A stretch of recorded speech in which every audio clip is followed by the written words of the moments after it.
श्री सद्गुरु महाराज की जय। आवाज आ रही है? आप लोग आवाज पहुंच रही है? श्री सद्गुरु महाराज की जय। मंगल मूर्ति सतगुरु मिलवै सिरवाधार। मंगलमय मंगल करन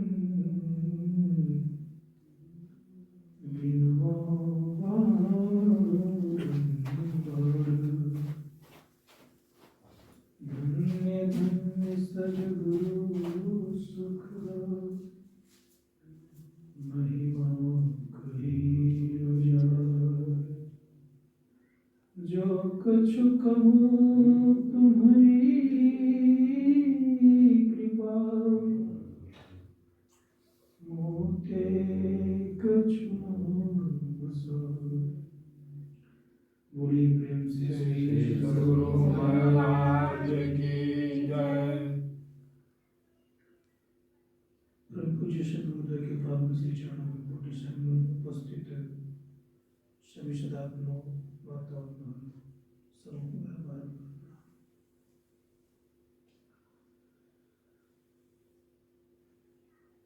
आज सब कोई जान रहे हैं कि 20 दिसंबर है।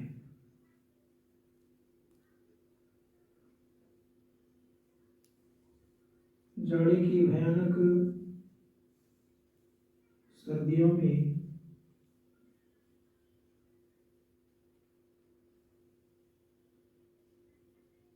एक विलक्षण प्रतिभा वाले महापुरुष का आज के दिन प्रलोभा हुआ।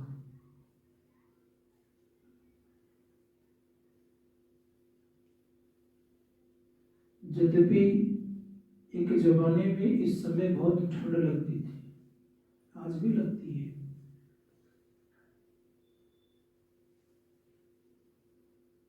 और इस कड़ाके की ठंड में एक नवजात शिशु का इस धरातल पर आना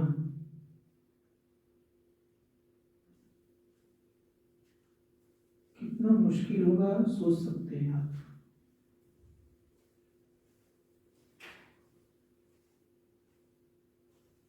लेकिन आया किस तारीख को? 20 तारीख को। लोग 20 का अंक सही समझते नहीं है, लेकिन इतना हम आप अवश्य जाने कि अपने अंदर के खटविकार रूपी 20 को समन करने के लिए अर्थात दमन करने के लिए और ज्ञान का अमृत फैलाने के लिए आज इनका जन्म होगा। इसीलिए इस धरातल पर संसार में अमृत फैलाने वाला अगर कोई होता है तो संत होता है।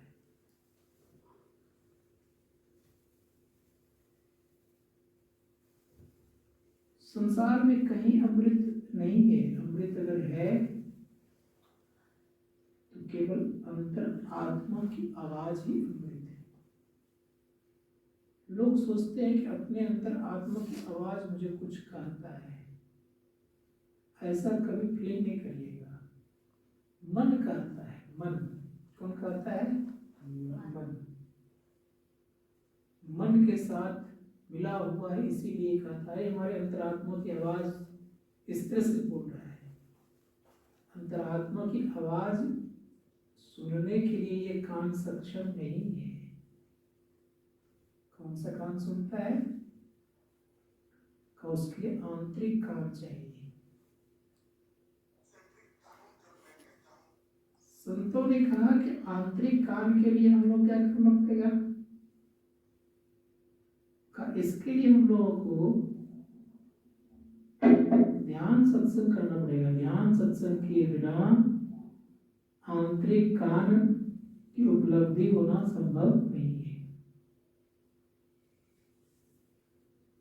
इसी को परम संत तुलसी साहब ने कहा, गोस बातिन हो कुसादा, जो करे कुछ दिन अमल, जो कुछ दिन अमल करेगा ला इलाहा इल्लल्लाहु अकबर पर जाने के लिए, उस अकबर खुदा को जानने के लिए कोश बातिन चाहिए, आंतरिक कान चाहिए। इसीलिए संतों ने कहा उस आंतरिक कान को कौन सुनता है? सुनता है कोई गुरु ज्ञानी, गगन में आवाज होती जाएगी। कोई गुरु ज्ञानी ही सुनते हैं, सबको नहीं सुन सकते। एक तो क्या कहा? गुरु ज्ञानी। गुरु ज्ञानी मतलब जो ज्ञान में ओतप्रोत हो गए हैं वही सुन सकता है, सबको नहीं सुन सकता है। इसीलिए संत महात्मागण कहते हैं कि हम लोगों को जीवन में ये ख्याल रखना चाहिए कि इस जीवन में कम से कम अंदर का कान खुल जाए। बाहर का कान विषय सुनने में सक्षम है, विषय को सुनने में मन लगता है नहीं, इसलिए 14% विषय सुनता है, ये रात दिन सुनते रहता है। संत कहते हैं कि उस अंतर की आवाज को सुनने के लिए वो कान 2 नहीं है, वो कितने हैं? 1 कान है, 2 कान वहां नहीं है। कितने कान है वहां? 1 कान। संत कहते हैं कि 2 कान वहां नहीं है, वहां 1 कान है। बात सुना गई? बाहर को देखने के लिए 2-2 आंख और 2-2 कान। बाहर को देखने के लिए 2 आंख और सुनने के लिए 2 कान। और अंदर में देखने के लिए कितने आंख? 1 आंख और 1 कान। संतों ने कहा बड़ी विचित्र लीला है। कितनी लीला विचित्र है? कहा कि संसार को देखने के लिए, भवसागर में डूबने के लिए 2-2 आंख चाहिए, और परमात्मा की तरफ जाने के कितने आंख चाहिए? 1 आंख चाहिए। कितना अंतर है? क्या करें? 1 आंख को फोड़ लिया जाए तब क्या करें? संतों ने कहा फोड़ना नहीं है, इसी 1 आंख को जानने के लिए इस 2 आंख की आवश्यकता है। जब हम इन दोनों दृष्टि की धारों को मिलाते हैं तो 1 आंख बनता है। कितना बनता है? 1। जब दोनों दृष्टि की धारें जुट जाती है तो अपने अंदर एक दूरबीन पैदा होता है। परम पूज्य गुरुदेव की वाणी में है, एक बिंदुता दूरबीन हो, दूरबीन क्या करे। जब दोनों दृष्टि की धारें जुटती है एक बिंदुता का उदय होता है, और उस एक बिंदुता के उदय होने पर वो कितना प्रसिद्ध चीज है। कह रहे कि एक बिंदुता उदय होते ही वो दूरबीन बन जाता है। दूरबीन को देखने की बहुत दूर तक क्षमता है ना, बहुत दूर तक को देख सकता है। तो किससे? तो कितने आंख से देख सकता है? 1 आंख से। संत महात्मा गण कहते हैं कि दूरबीन में कितने आंख लगाते हैं? देखे कभी आप लोगों ने? समझ गए? दूरबीन में एक ही आंख देखता है, एक बन जाता है ना आगे चल करके। भले आप दोनों आंख से देखते हैं ऐसे करके, लेकिन बनता कितना? 1। ठीक उसी प्रकार संत महात्मा गण कहते हैं कि अपने अंदर में प्रकाश और शब्द को पाने के लिए 1-1 चाहिए। 1 आंख चाहिए और 1 कान चाहिए। संतों ने कहा आंख ऊपर में है और कान कहाँ है? उसके नीचे में है। लेकिन ये संसार के लिए है, लेकिन परमार्थ के लिए क्या है? तो कहा पहले आंख नीचे है तब कान ऊपर है। बक्समाई उल्टा नियम उधर का, इधर देखने के लिए, बाहर देखने की आंख ऊपर है और कान नीचे है, लेकिन परमात्मा की तरफ चलने के लिए आंख नीचे है, कान कितना अंतर है। इसीलिए संत महात्मा गण कहते हैं कि दोनों फर्क है। और शायद ये बात आज पहली बार आप लोगों ने सुनाया है, कभी नहीं सुनाया था। इसीलिए संत महात्मा गण कहते हैं कि अपने अंदर के कान को खोलो। जैसे कान खुलेगा तो आप दिनों दिन आगे बढ़ते जाएंगे।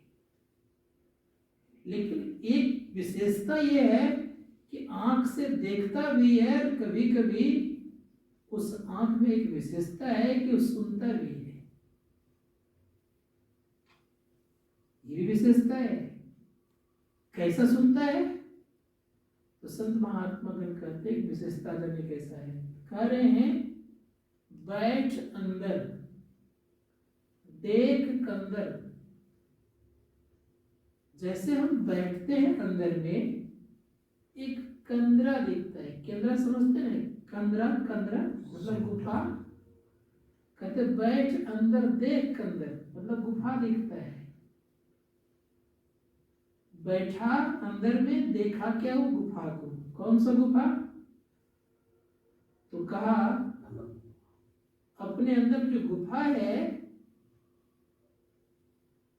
तो संत महात्मा गण कहते हैं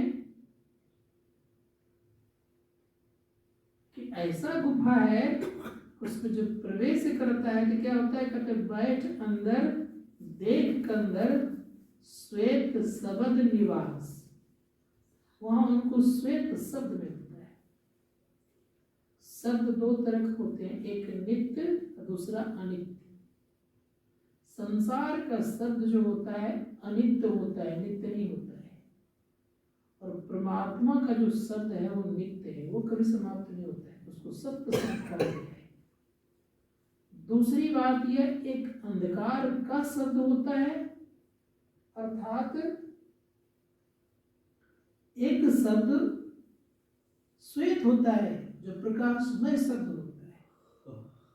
संतों ने कहा जो प्रकाशमय शब्द को सुनता है तो ऊपर की तरफ जाता है। सुनते सुनते सुनते सुनते वह साधक सुनते सुनते वह साधक दिनों दिन आगे बढ़ते जाता है। इसीलिए हम लोग को ये ख्याल करना चाहिए कि संसार के विष का अगर बिल्कुल जीवन में नहीं उतारना हो तो संत का संग करिए। संत का संग ही हम आपको कल्याण के पथ पर ले आ सकता है, क्योंकि यही एक मार्ग ऐसा है जो कि इस मार्ग में किसी प्रकार का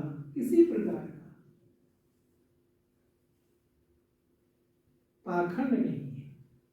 बाकी जितने प्रकार के मार्ग हैं सब में पाखंड। इसलिए गुरु महाराज ने कहा पाखंड और अहंकार तजी, निष्कपट हो और दीन हो, सब कुछ समर्पण कर गुरु की सेवा करनी चाहिए। पाखंड और अहंकार का त्याग करना चाहिए। संतों ने कहा ये ज्ञान बताने वाले संत सदगुरु होते हैं, इसीलिए सदगुरु की सेवा करनी चाहिए। उनके जीवन में एक ज्ञान आता है और ज्ञान आने से अज्ञानता मिटती है। इसीलिए आप देखिए महासन जी प्रमोद जी महाराज ने अपने परम पूज्य गुरुदेव की अर्थात महर्षि में ही प्रमोद जी महाराज की अनन्य सेवा करने के बदौलत कैसा हो गए?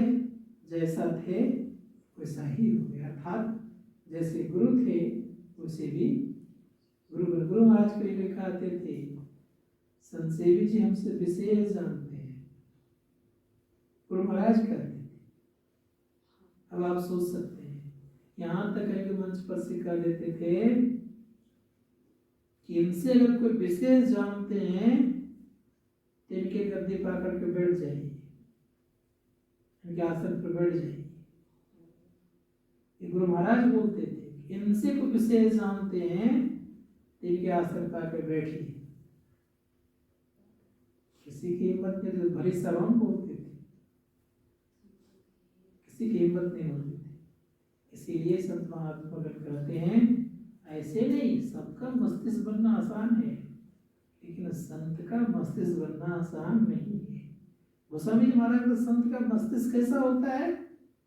तो गोस्वामी जी महाराज कहता अमित बोध, अमित मतलब अथा, अमित बोध अनिमित भोगी, सत्य सार कवि को विरजोगी। अथा होता उनका ज्ञान। तो उनके मस्तिष्क होना सरल बात है, उनके मस्तिष्क वही होंगे जो अथा ज्ञान के सागर होंगे। इसीलिए शास्त्रकार कहते हैं कि हम लोग ये ख्याल करना चाहिए कि ध्यान करने से ज्ञान बढ़ता है। इसीलिए स्वामी विवेकानंद जब शिकागो गए थे तो वहां इनका कोई ज्यादा सम्मान नहीं किया, कोई विशेष आदर इनको नहीं दिया, क्योंकि भारत तो समय गुलाम था। उन लोगों के दिमाग में बात बैठी हुई थी कि सारे लोग वहां के तो गुलाम में हैं, गुलामी में जिंदगी जीते हैं, वहां विद्वान कहाँ होगा। सबसे पहले देखा गया क्या? पुस्तकों की बनावट, बड़ी अच्छी पुस्तकों की बनावट थी। वेद को सबसे नीचे रखा था, बाइबल को सबसे ऊपर रखा था। विवेकानंद की दृष्टि जाती है किस पर? उस पुस्तक की सजावट पर। पुस्तक इतना सुंदर सजाया गया था, देख के कहते हैं कि पुस्तक यहाँ के लोगों ने अर्थात सदग्रंथों को जो सजाया है बड़ा सुंदर सजाया है। इतना सुंदर सजावट आज तक मैंने कहीं नहीं देखा है, क्योंकि वेद ही एक ऐसा आधार है जिस आधार पर सारे ग्रंथ टिके हुए हैं। अगर वेद को खींच लिया जाए तो सारे ग्रंथ हड़बड़ा करके गिर जाएगा। अब जो उन लोगों ने हे दृष्टि से वेद को देख रखा था तो उनके मन में आया कि मैं तो सोचा था यह कि वेद सबसे नीचा है तो नीचा कर देता हूं, ये तो उल्टी बात कर दिया। दूसरे दिन के सत्संग में वेद को ऊपर कर दिया और बाइबल को नीचे कर दिया। विवेकानंद कहते हैं अभी का जो सजावट है बड़ा अच्छा है, ऊपर से नीचे की तरफ ज्ञान आता है। वेद से सारे ग्रंथों में ज्ञान घुसा हुआ है। दोनों दृष्टिकोण से वहां के लोग परास्त हो गए। तब पॉइंट दिया था, क्या दिया था बोलने का विषय, सब्जेक्ट क्या था? व्हाट इज पॉइंट, बिंदु क्या है। बिंदु पर इतना बोले कि कभी जीवन में वहां के लोगों ने सुना ही नहीं था, कभी नहीं सुना था, कभी नहीं सुना था तो क्या करता। तब वहां के लोगों ने कहा इज लर्नर तो वी आर द लर्निंग, ये विद्वता का परे का विद्वान है। विद्वता का परे का विद्वान बनना है तो बैठ अंदर देख कर श्वेत सबद निवास वहां चलने का प्रयास कीजिए, जिसको संत कबीर साहब ने कहा त्रिकुटी महल में विद्या सारा, घनहर बाजे सुने नगाड़ा, लाल वर्ण सूरज उजियारा, ओंकार मझधारा है। अगर आप जीवन में चाहते हैं उद्भट विद्वान ने ज्ञानी बनना अगर चाहते हैं तो अपने अंदर में चलिए, बाहर के पुस्तकों को पढ़कर, ग्रंथों को पढ़ करके आप विद्वान हो सकते हैं, लेकिन ज्ञानी संभव नहीं है। ज्ञानी होता आत्म साक्षात्कार करने में। एक थोड़ा सेवा में कहा, बोलिए प्रेम से श्री सरस्वती बंदगी।